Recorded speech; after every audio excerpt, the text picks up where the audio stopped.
네, 시청자 여러분 안녕하십니까? 저는 종양내과 의사 김범석입니다. 오늘은 암과 함께 살아가는 마음가짐이라는 제목으로 강의를 준비를 해봤습니다.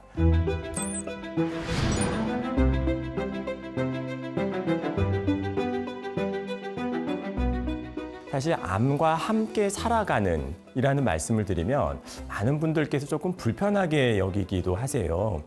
아니, 암이 있으면 암을 뿌리 뽑고 완치하고 암을 완벽하게 치료하고 이렇게 생각을 해야지 어떻게 암과 함께 살아가라는 얘기냐 이런 말씀을 많이 하시거든요. 물론 암이 조그말 때 초기에 발견돼서 수술로 완벽하게 제거하고 완치가 된다 그러면은 뭐 가장 좋겠지만 현실을 냉정하게 이제 들여다보면 여러 가지 안타까운 이유로 암이 여러 군데 이제 번진 상태에서 이제 진단이 돼서 암을 완벽하게 뿌리 뽑지 못하고 항암 치료를 통해서 암을 조절하면서 암을 가진 채로 살아가시는 분들이 많이 계십니다. 그래서 암과 함께 살아간다는 것이 어찌 보면 좀 불편하게 들릴 수 있어도 우리 현실에서는 암을 가지고 살아가는 부분들을 어느 정도는 그렇게 할 수밖에 없기 때문에 우리가 어떻게 마음가짐을 슬기롭고 현명하게 잘 해나갈 건가 이런 부분들이 이제 중요하고요. 병원 생활 하다 보면 굉장히 많은 질문들을 받게 돼요. 아니, 암에 걸렸는데 서울에 큰 병원 가야 되는 거 아니냐. 누가 이거 뭐 보험이 안 되는데 뭐 비싼 거 권하는데 이거 비쌀수록 좋은 거가 아니냐. 이거 비싸면은 우리가 더 돈을 많이 내서라도 좋은 치료를 받아야 되는 거 아니냐. 뭐 인터넷 보니까 뭐 신약이 아주 좋은 게 나왔다던데 어제 무슨 신문에 크게 나왔던데 이런 것들 어떻게 해야 되지? 이런 질문들을 굉장히 많이 겪게 되고요. 근데 암을 가지고 잘 살아가려면 이 불안한 마음을 잘 다스려야지 되는데요. 이게 생각보다 쉽지는 않죠. 그래서 어떻게 마음을 잘 다스려야 되느냐 한 3가지 정도 말씀을 드리려고 합니다. 즉, 그 첫 번째로 말씀드릴 거는 넘쳐나는 정보를 우리가 어떻게 대할 것이냐 하는 거예요. 스마트폰이나 인터넷을 간단하게 이제 검색만 해보더라도 암에 대한 정보가 굉장히 많습니다. 문제는 인터넷에 잘못된 정보도 굉장히 많이 유통이 된다는 점이죠. 이것을 명확하게 객관적으로 구별을 하면은 제일 좋은데요. 환자분이나 가족분들이나 일반인들 입장에서는 아무래도 이제 전문가는 아니기 때문에 이걸 명확하게 구분해내기가 좀 어려운 부분이 있습니다. 또한 내가 암에 걸리거나 혹은 우리 가족이 암에 걸리면 일단 감정적인 부분에 좀 치우칠 수밖에 없어요. 아이고, 우리 아버지가 암인데 이거 그래도 뭐 좋은 거 없나. 이제 이렇게 감정에 치우치게 되다 보면은 정보들 중에서도 편중된 정보만 찾게 되는 경우들이 많습니다. 대표적인 경우들이 잘못된 민간요법에 빠지는 경우들이죠. 사실 인터넷 조금만 찾아봐도 병원에 가기보다 뭐 자연치료를 해야 된다, 뭐 민간요법을 해야 된다, 산에 가서 공기 좋은 데 있으면 된다, 뭐 채식을 해야지 된다, 이런 정보들이 굉장히 많은데요. 그런 정보들을 이제 자세히 접하다 보면은 이 마음이 좀 솔깃합니다. 이게 조금 비유가 이상할 수 있지만은 어찌 보면 뭐 사이비 종교라든가 어떤 뭐 사기꾼에게 빠지는 심리와 굉장히 유사한 것 같아요. 왜냐하면 사람은 보고 싶은 현실만 보고 듣고 싶은 이야기만 듣고 싶은 부분들이 좀 있거든요.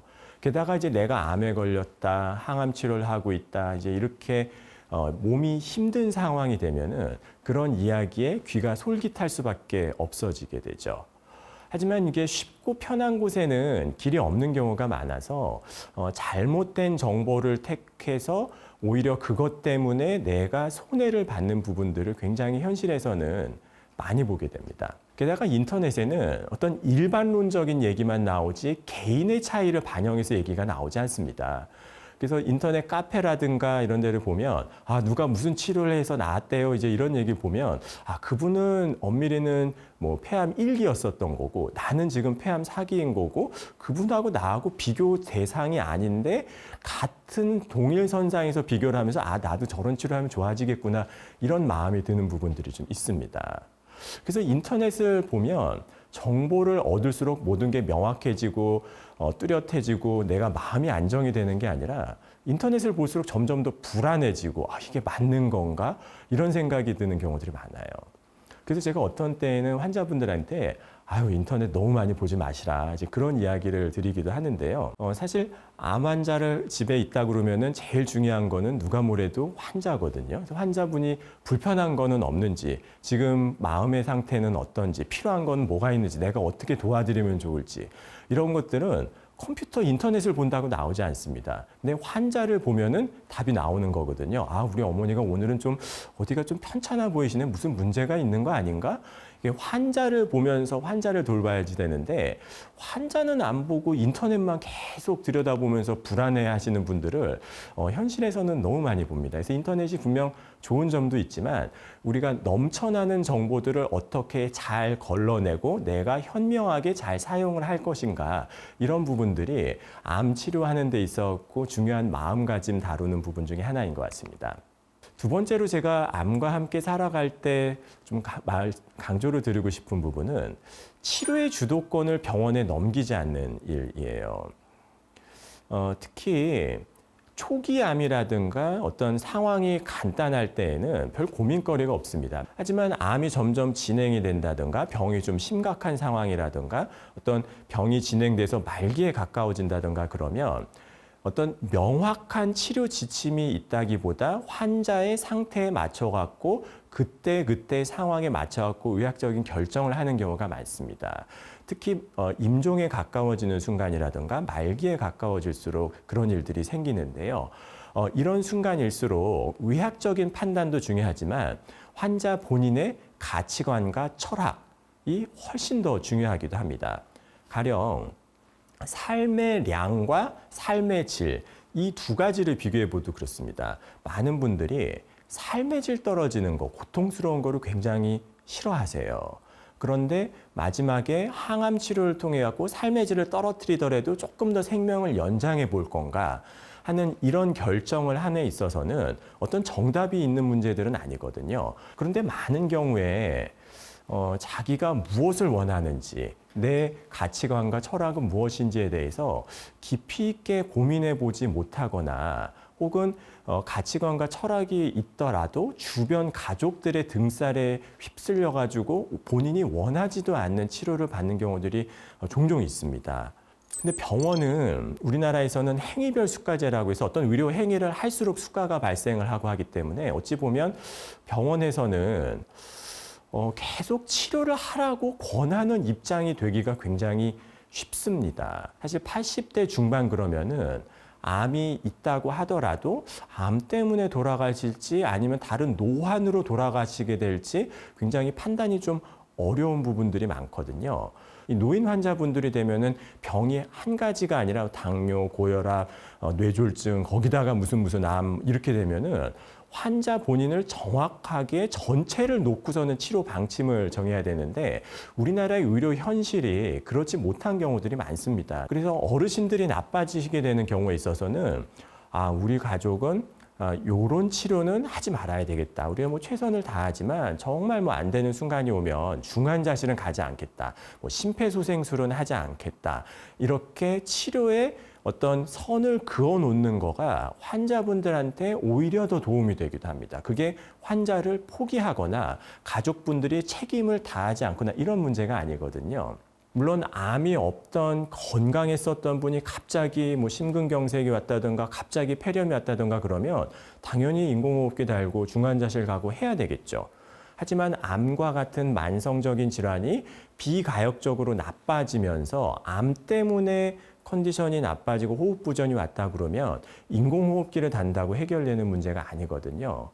근데 당장 숨을 안 쉬게 되고 혈압이 안 잡히고 그러면은 가족분들 입장에서는 의사가 중환자실, 응급실 의사가 중환자실 가라는데 갈 수밖에 없는 이제 그런 부분들이 있습니다.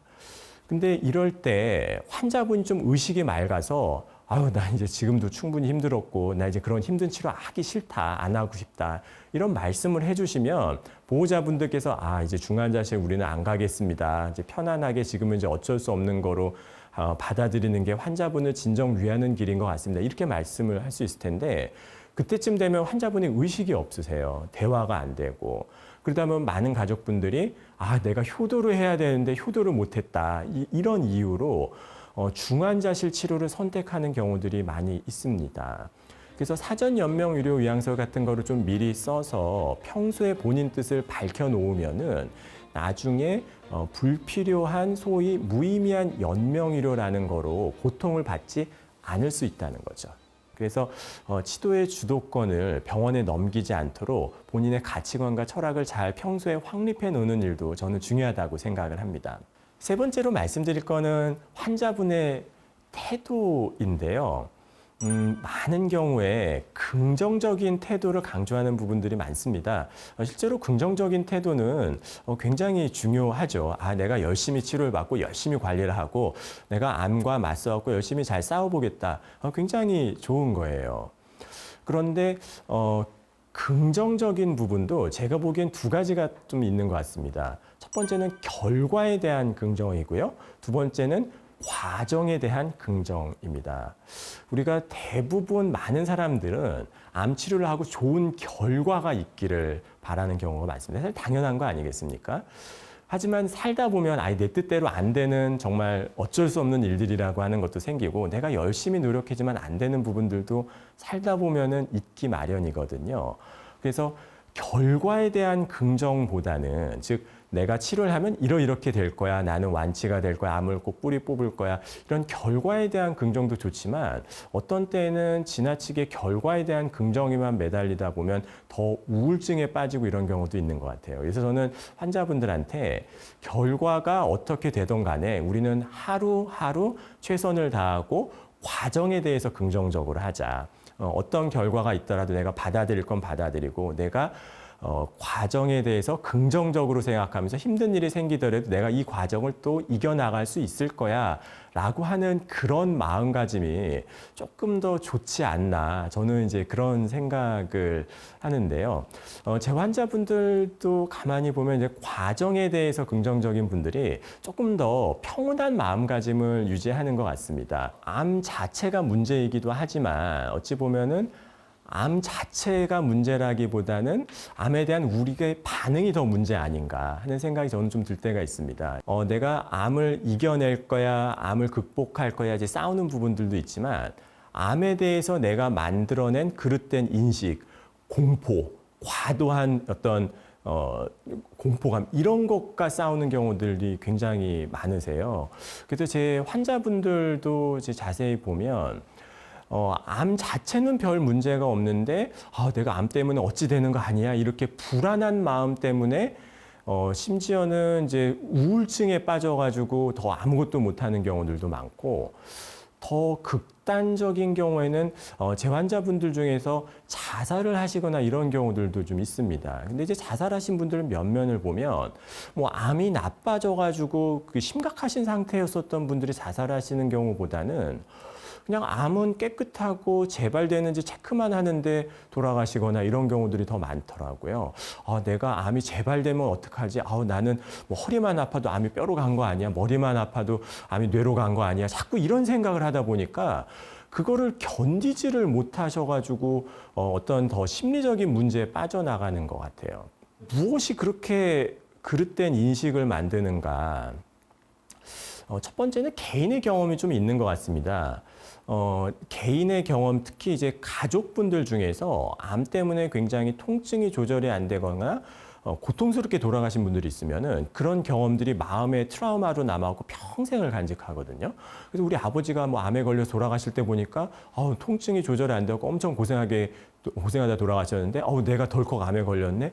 나도 저렇게 되면 어떡하지? 이 자라보고 놀란 가슴 못 보고도 놀란다고 이 개인의 경험이라고 하는 부분들을 우리가 무시를 할 수 없습니다. 하지만 개인의 경험이라고 하는 것이 언제까지나 그게 그대로 재현되는 건 아니거든요. 왜냐하면 암도 종류가 많고 예전과 다르게 요즘은 진통제도 좋아지고 항암 치료도 좋아지고 방사선 치료도 좋아지고 암 치료 기술이 점점 더 발전을 하고 있는 부분들이 있거든요. 그래서 개인의 경험을 보고 지레 짐작을 해서 암에 대한 공포감을 갖는 거는 그렇게 좋은 부분은 아닌 것 같아요. 그다음에 암에 대해서 정확하게 보지 못하는 두 번째로는 사회적인 문화가 좀 있는 것 같습니다. 특히 이제 지극히 한국적인 문화. 제가 이전 강의에서도 잠깐 말씀을 드렸었는데 우리의 문화적인 특징 때문에 암에 대해서 정확하게 보지 못하는 부분이 있고 또 인간의 인식 체계라고 하는 것이 어떤 과거의 기억들, 시각을 통해 갖고 머릿속에 인지되는 거 이런 인식을 재구성하는 과정에 있어 갖고 근본적인 모순들 때문에 어찌 보면 우리는 암에 대해서 정확하게 보지 못하게 되고 그릇된 인식을 만들어내고 잘못된 사고방식을 가지면서 암에 대해서 불필요한 고통까지 사서 하고 있는 거 아닌가 하는 생각을 좀 하게 됩니다. 제가 보기엔 그렇습니다. 암과 싸움이라고 하는 게 어찌 보면 100m 달리기가 아닌 것 같아요. 저는 마라톤과 같다고 생각을 하고요. 어찌 보면 우리의 인생이라고 하는 것도 짧은 순간에 100m 달리기 전력 질주하고 끝나는 게 아니라 계속 가야 되는 하나의 여정과 같은 거고 마라톤과 같은 일이잖아요. 너무 지나치게 과도하게 두려워하거나 불안해하지 말고 심리적인 중심을 딱 잡고 인터넷 이런 부분들이 분명히 좋은 부분들이 있지만 넘쳐나는 정보를 슬기롭게 걸러낼 줄 알고 자신의 가치관과 철학을 유지하면서 치료의 주도권을 지나치게 병원에 넘기지 않는다는 거. 결과에 대한 긍정이 아닌 과정에 대한 긍정, 즉 자기 자신에 대한 신뢰감을 잃지 않는 것들 이런 거를 통해서 암에 대해서 치료를 받더라도 제대로 암에 대해서 반응을 하면서 암을 현명하고 슬기롭게 이겨나갈 수 있지 않을까 싶습니다. 오늘 경청해 주셔서 대단히 감사합니다. 네.